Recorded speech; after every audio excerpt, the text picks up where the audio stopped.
People, welcome back to the channel. This is Birdbeak, and today we have a very serious topic to discuss. Now, before we get right into that topic, please hit that like button and subscribe. It helps to boost our videos into algorithm. And now let's get into the video. Now, a long time I did want to make a video about this topic, but I wanted to wait and see where the situation was headed before I was quick to jump and make a video. And so far, after being patiently waiting for a few days now, the situation has seemed to become a mess because things are just not adding up here. Like the fact that this happened in an apartment complex. So, before I even get into that, let's read some of these articles. Now, people, if you take a look on your screen, you will see I have an article up there. Headline: Teen girl brutally attacked during home invasion. Now let's read it.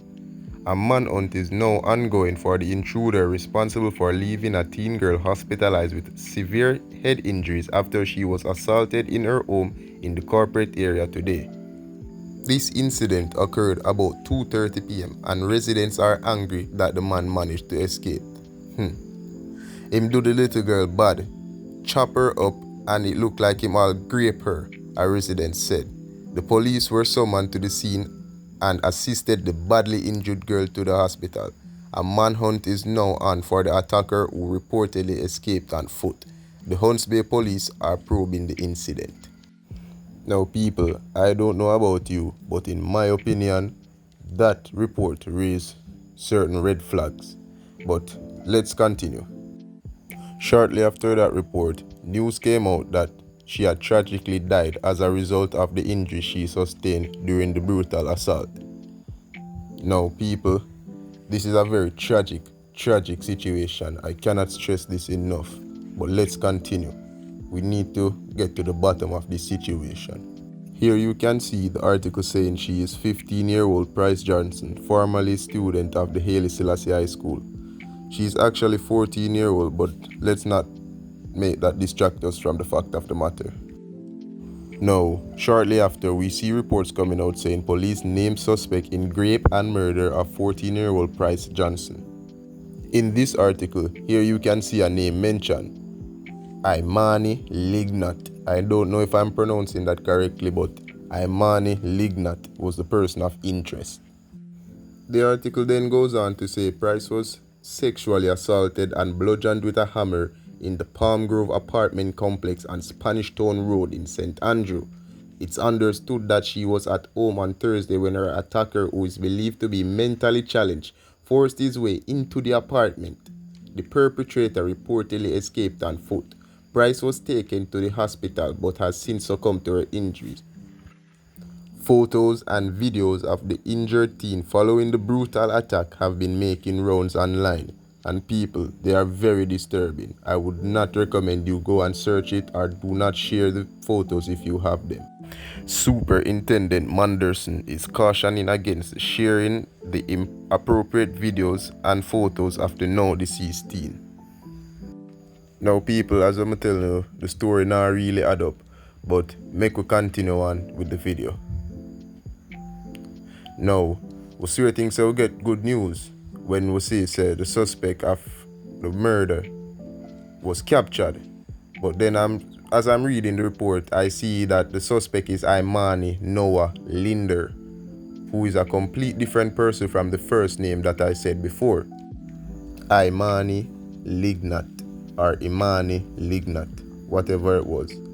But here it says, when he was captured at around 3:50 this afternoon, 34 Crescent Road, Kingston 13, he was in the support and presence of his relatives. How can your relatives support you doing something like that? Unless he was not the person, which we'll get into. Now, as of the recording of this video, the most recent report is shocking. The suspect in Price Johnson's rape and murder case has been released due to mistaken identity. So the real perpetrator is still on the run. The real perpetrator is still on the run. People, wonder if you not hear this. This makes sense to you, no? I want to know how man of unsound mind fi walk go in a apartment building, walk go in a room, assault girl, rape girl, murder girl, and nobody no see nothing, nobody no hear nothing, nobody never go try for help. Me hear say somebody try for help, but him get stabbed up and you know, him have to end up take away for himself.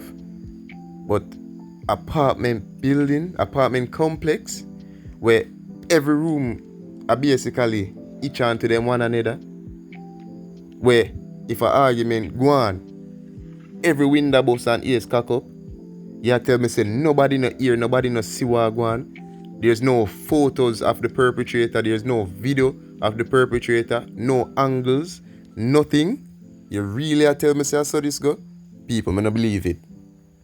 I don't believe it. Something not add up. The people them not talk. Something not add up.